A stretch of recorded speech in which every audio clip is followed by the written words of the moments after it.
Naka-order na nga ba ng diamond ring si Gerald Anderson para kay Julia Barreto? Mga kachika, ito na marahil ang isa sa pinaka-inaabangan at pinakakilig na balita ng Gerald fans.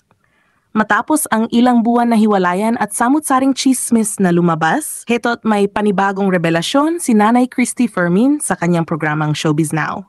Nakasama sina Romel Chica at Wendell Alvarez nitong Huwebes ng gabi. Ayon kay Nay Christy, matapos ang 4 na buwan na tila tuluyan nang natapos ang relasyon ni Gerald at Julia, nagkaroon sila ng biglaang pagkakataon na magkita muli.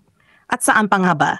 Sa isang masakit ngunit nakaka-reconnect na pagkakataon, sa lamay ng isang miyembro ng Barreto family. Doon daw muling nag-cruise ang kanilang landas, sabay silang dumating, sabay din umalis, at dito nga nagsimula ulit ang kanilang pagkakaayos. Sinabi ni Nay Christy na, kapag tunay ang pagmamahalan, anuman ang mangyari, harangan man ng sibat, mananatiling tapat. At parang ito nga mismo ang nangyari kina Gerald at Julia. Sa kabila ng lahat ng intriga, misunderstanding, at mga third-party rumors na kanilang hinarap, sila ay muling nagkasama. At ito na ang pinakakilig na bahagi ng kwento. Naka-order na raw ng diamond ring si Gerald. Mga kachika, hindi lang simpleng pagbabalikan ang naganap kundi tila may plano na itong mauwi sa kasalan. Kaya naman marami na ang nagtatanong, kailan kaya magpo-propose si Gerald? At posibleng sa susunod na taon na ba ang kanilang dream wedding? Matatandaan na parehong umamin sina Gerald at Julia sa kani-kanilang management companies, Star Magic at Viva Artist Agency.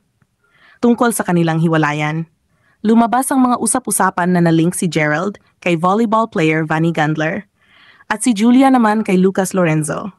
Ngunit ayon kay Nay Christy, lahat ng iyon ay wala ng saysay ngayon dahil pinili nilang dalawa na balikan ng isa't isa at ipagpatuloy ang kanilang 6 na taong pagmamahalan.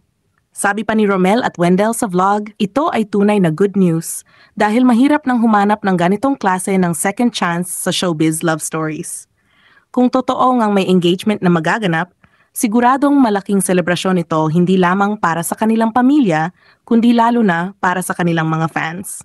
Sa ngayon, wala pang opisyal na pahayag mula kina Gerald at Julia tungkol dito. Pero gaya na nga ng sinabi ni Nay Christy, ito ay napakagandang balita na magbibigay pag-asa at kilig sa mga naniniwala sa forever. Kaya kung excited ka rin sa bagong kabanata ng love story ng Gerald, siguraduhin na nakasubscribe ka sa channel na ito para updated ka sa lahat ng pasabog at mga susunod na detalye tungkol sa kanilang muling pagmamahalan. Don't forget to like, share at i-comment ang inyong thoughts sa baba.